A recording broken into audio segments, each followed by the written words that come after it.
Hello everyone, my name is Melanina Permatasari dengan NPM 25411151. Hari ini saya akan membahas atau menjelaskan tentang presentasi saya sendiri, yaitu tujuan pembelajaran. Pertama, presentasi bisnis itu.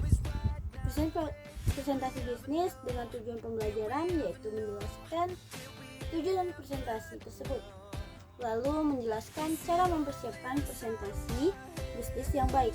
Setelah itu mengidentifikasikan peralatan yang dibutuhkan dalam presentasi bisnis, lalu menganalisis siapapun audiens atau pendengar presentasi. Lalu ada namanya menganalisis sinyal nonverbal yang digunakan saat presentasi, dan terakhir menjelaskan cara meningkatkan rasa percaya diri saat presentasi. Setelah itu kita akan memasuki materi pembelajaran, yaitu tujuan presentasi dari bisnis. Tujuan presentasi bisnis, lalu ada persiapan presentasi bisnis. Setelah itu analisis bahasa tubuh, alat presentasi, analisis audiens, cara meningkatkan rasa percaya diri. Tujuan presentasi bisnis dapat dicapai jika persiapan dilakukan dengan baik, menyampaikan pesan kepada audiens, lalu menghibur audiens, menyentuh emosi audiens, dan memotivasi audiens untuk bertindak. Lalu ada namanya alat presentasi bisnis.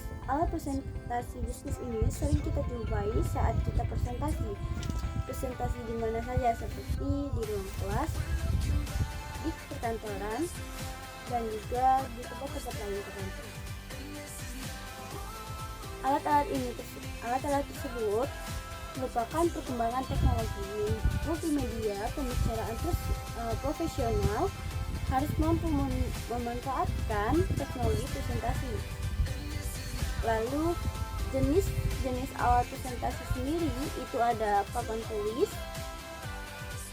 flip chart, slide, papan tulis elektronik, dan terakhir panel LCD atau proyektor. Ada namanya analisis audiens. Seperti yang pertama,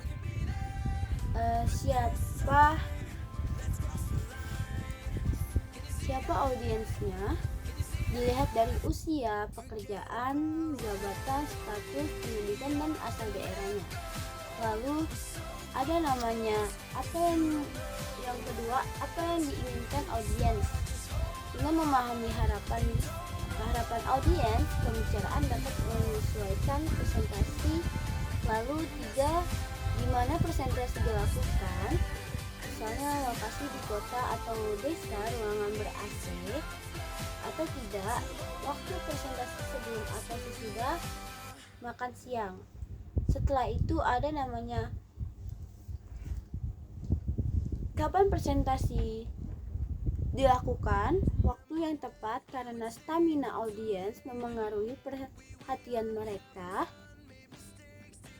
sehingga biasanya pagi hari adalah waktu yang sangat baik untuk melakukan presentasi bisnis. Setelah itu kita akan menganalisis bahasa tubuh seperti komunikasi nonverbal.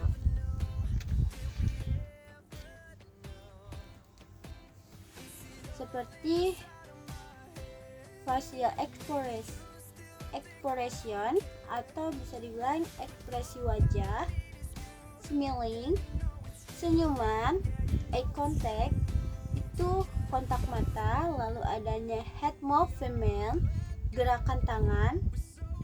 Lalu adanya shoulder movements, gerakan bahu. Lalu ada namanya head movement, gerakan kepala, dan terakhir cara berdiri, standing posture. How to grow confidence, lack of confidence during a presentation may operate in several ways.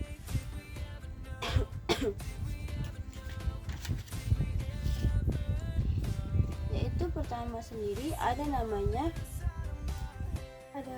gemetar dari bagian cara meningkatkan rasa percaya diri atau kurangnya rasa percaya diri saat melakukan presentasi. Gemetar ini juga merupakan salah satu hal yang sangat kita cemaskan ketika kita merasakan kurangnya percaya diri saat melakukan presentasi tersebut. Tangan atau lutut gemetar bukan hanya karena takut, tapi reaksi tubuh terhadap kelebihan energi tersebut juga gerakan tubuh yang akan dialami. Lalu yang kedua ada bicara terputus-putus. Bicara terputus-putus juga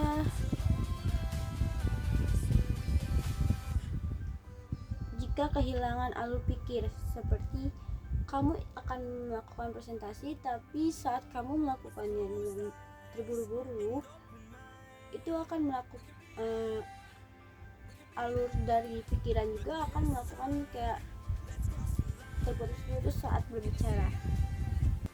Jika kehilangan alur pikir, lepas kontak mata sebentar, lalu tarik nafas dalam-dalam,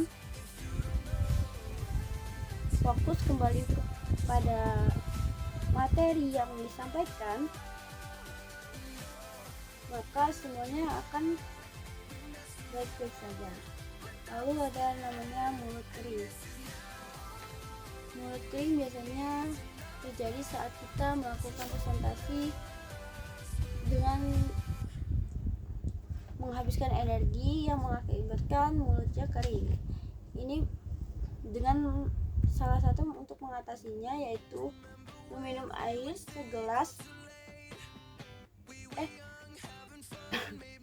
meminumlah segelas air untuk diminum. Itu cara membangun kepercayaan diri menurut Peter Fassbender. Pertama adalah saat perkenalan tersenyum dan melihat audiens, melakukan kontak mata seperti halo semua, perkenalkan nama aku Melanie Permatasari, dengan melakukan kontak mata dan tersenyum. Setelah itu jangan menunduk karena malu, percaya dirilah. Lalu yang ketiga, mulai presentasi secara perlahan dengan posisi tubuh yang tegak. Saat melakukan presentasi, kita sebaiknya melakukan berdiri secara tegak agar tidak kaku. Lalu buka presentasi dengan pernyataan yang serius. Setelah itu, sadari bahwa pembicaraan lebih menguasai materi daripada audiens. Dan terakhir, gunakan pakaian terbaik dan selalu tersenyum. Menggunakan pakaian formal itu merupakan salah satu pakaian yang terbaik untuk melakukan presentasi tersebut.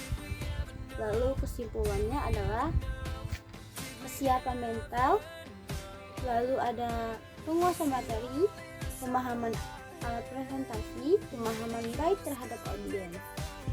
Nah, dari tersebut, dari pemahaman yang baik terhadap audiens sendiri seperti mengenali kebutuhan, lalu menyesuaikan bahasanya juga, dan mematahkan hambatan. Lalu keempat, mengetahui saluran yang tepat. Terakhir, memahami konteks emosional. Intinya, pemahaman audiens adalah empati strategis agar pembicaraan dapat dimulai menjadi penyelesaian masalah bagi mereka. Tanpa ini, pesan akan hanyalah kebisingan yang akan diabaikan. Saya akhiri dari presentasi saya. Wassalamualaikum warahmatullahi wabarakatuh.